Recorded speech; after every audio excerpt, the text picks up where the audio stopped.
Stand up comedian Kunal Kamra का महाराष्ट्र के deputy CM Eknath Shinde का मजाक उड़ाते हुए वीडियो सामने आने के बाद सियासत बहुत तेज चल रही है। पहले कुणाल कामरा के खिलाफ मुंबई के खार थाने में एफआईआर दर्ज की गई। कामरा पर अशांति फैलाने और मानहानि की धाराओं में केस दर्ज किया गया है। इसे पहले भी शिवसेना कार्यकर्ताओं ने विरोध जताते हुए उस हैबिटेट कॉमेडी क्लब में जमकर तोड़फोड़ की जहां कुणाल कामरा का कार्यक्रम शूट किया गया था। वहीं अब बीएमसी की टीम भी एक्शन में आ चुकी है। हथौड़ा लेकर थोड़ी देर पहले बीएमसी की टीम पहुंची है। दावा है कि भीतर स्ट्रक्चर को बीएमसी की टीम तोड़ रही है, यानी वो जगह जहां पर कुणाल कामरा का कार्यक्रम शूट हुआ। इन सब के बीच सियासी बयानबाजी भी तेजी से चल रही है। मुख्यमंत्री देवेंद्र फडणवीस ने कहा है कि स्टैंड अप कॉमेडी करने की आजादी है, लेकिन कोई भी जो चाहे वो नहीं बोल सकता। फडणवीस ने कहा कुणाल कामरा को माफी मांगनी चाहिए, इसे बर्दाश्त नहीं किया जाएगा। कॉमेडी का अधिकार है, लेकिन अगर ये उप मुख्यमंत्री एकनाथ शिंदे को बदनाम करने के लिए किया जा रहा है तो ये सही नहीं है। वहीं उद्धव ठाकरे ने कुणाल कामरा का समर्थन किया है। कहा है कि नहीं लगता कि कुणाल कामरा ने कुछ गलत कहा। कुणाल कामरा इन्होंने माफी मांगनी चाहिए। वो जिस प्रकार से संविधान का फोटो दिखाकर ट्वीट कर रहे हैं, ये वही लाल संविधान है जो राहुल गांधी दिखाते हैं। ये राहुल गांधी का संविधान जो न राहुल गांधी ने पढ़ा है न कामरा ने पढ़ा है। ऐसे संविधान का फोटो निकालकर आपकी गलती को आप लेजिटिमेट नहीं कर सकते, क्योंकि इसी संविधान ने ये कहा है कि हर एक की स्वतंत्रता ये अक्षुण्ण है, लेकिन उस पर मर्यादा भी है। जब वो दूसरे की स्वतंत्रता पर आक्रमण करती है तो ऐसी स्वतंत्रता पर मर्यादाएं भी आती है। दूसरे की स्वतंत्रता पर, दूसरे के विचारों पर आप आक्रमण नहीं कर सकते।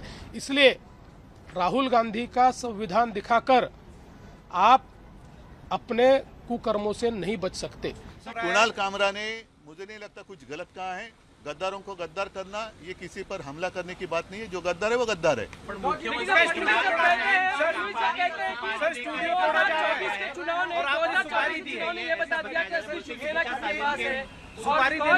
वो छोड़ो, वो नहीं, वो पूरा गाना आप सुन लो, चाहिए तो आपके पास होगा तो बजा कर दिखाओ। उसी गाने का जो अर्थ है वही तो है।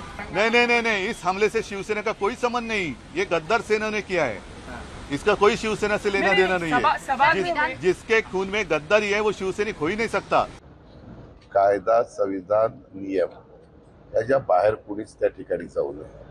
तुम्हाला प्रत्येकाला, तुम्हाला, मला, सगळ्या आजूबाजूच्या जनतेला जेवढा अधिकार दिलेला आहे संविधानाने, त्या अधिकाराचा वापर करून वैचारिक वेगवेगळ्या प्रकारच्या वक्तव्य प्रत्येकाची असू शकतात, विचारधारा वेगवेगळी असू शकते, मतमतांतर असू शकतं, पण ते मांडताना आणि चर्चा त्याची होताना त्याच्यातनं नवीन प्रश्न निर्माण होऊन आमच्या पोलीस खात्याला पण वेगळं काही काम, कायदा सुव्यवस्था राखण्याचं निर्माण होणार नाही, याची पण काळजी, खबरदारी ही प्रत्येक जबाबदार नागरिकांनी घेतली पाहिजे, असं माझं मत आहे। मिर्ची क्यों लगी? क्योंकि नाम तो किसी का लिया नहीं है, वो किसी के बारे में ही बोलता होगा। मिर्ची क्यों लगी? दाढ़ी, चश्मा, वो सब जो बोला है वो एकनाथ शिंदे पे ही क्यों बोला है? एकनाथ शिंदे का ही नाम लिया है कि उसमें यही सवाल आता है मन में। मिर्ची क्यों लगनी जरूरी थी? देखिए, एकनाथ शिंदे ने कोई 1-2 फिल्म बनाई, उसमें बहुत सारी झूठी बातें दिखाई, आलतू फालतू बातें दिखाई, वो चल जाता है। और उनके खिलाफ कोई बोले तो क्या वो जमीन पे आसमान से टपके? यही बात है ना कि ये मवालीपना जो है, ये टपोरीगिरी जो है महाराष्ट्र में उनके हाथों से जो चल रही है, वो कहीं ना कहीं मुख्यमंत्री रोक लगाएंगे कि नहीं? कुणाल कामरा ने हमारे ऊपर भी इसी प्रकार से टीका टिप्पणी की है। देखिए, मैं मानता हूं कि एक फ्रीडम ऑफ एक्सप्रेशन है। अगर व्यक्तिगत तौर पर टीका नहीं की है तो टीका को स्वीकार करना चाहिए। व्यक्तिगत तौर पर, पर्सनल लेवल, अगर आप राजनीतिक किसी विचारधारा पर क्रिटिसाइज करते हो तो आपको स्वीकार करना चाहिए। यही देश का लोकतंत्र की एक हमारी ब्यूटी है। कुणाल कामरा का ऑफिस तोड़ दिया, उसका स्टूडियो तोड़ दिया, ये गुंडागर्दी है। मैंने पार्लियामेंट में कहा था 4 दिन पहले, जब मिनिस्ट्री ऑफ होम अफेयर पर चर्चा हो रही थी, मैंने अमित शाह जी के सामने कहा कि आपने देश को पुलिस स्टेट बना दिया है। ये पुलिस राज चल रहा है, लेकिन महाराष्ट्र में गुंडा राज चल रहा है। अगर इस तरह से बोलने के ऊपर पाबंदी लग जाएगी तो आप लोगों का क्या होगा? ऐसे ही आप लोगों की हालत खराब है। पूरा रेस्ट्रिक्शन है आप लोगों के ऊपर। अभी आप लोगों को भी कहेंगे यही न्यूज़ बोलिए और कुछ मत बोलिए, जया बच्चन का इंटरव्यू मत लीजिए। Where is freedom of speech?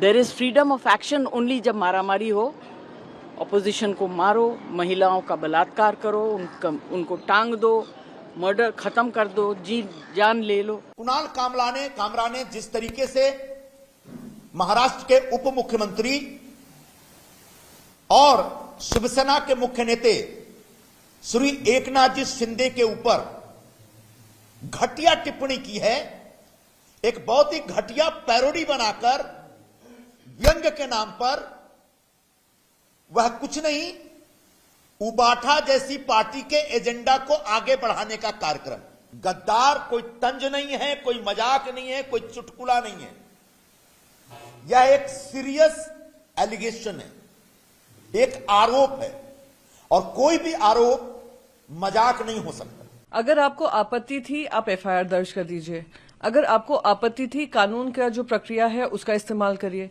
ये जो तोड़फोड़ कर रहे हैं, दिखा रहे हैं कहीं ना कहीं वो उनको चुभा है, उनको पता चला है कि जो बोल रहे हैं, जोक के माध्यम से बोल रहे हैं, उसमें सत्यता है, इसलिए जाकर इन लोगों ने इस तरीके की हमला किया है। और हमला कहाँ किया है? हमला उस स्टूडियो में किया है जहां 1 महीने पहले उन्होंने ये रिकॉर्डिंग की है। जान माल का नुकसान करना ये कहां तक लाजमी है? ये लोग सरकार में हैं, ये लोग महाराष्ट्र की सरकार चला रहे हैं। ऐसे ही इन्होंने नागपुर में आग लगाई, अब मुंबई में आग लगाने पे लगे हुए हैं। तो किस तरीके का इंटॉलरेंस है? महाराष्ट्र में कानून व्यवस्था नहीं रही है, वही उसी के परिणाम है।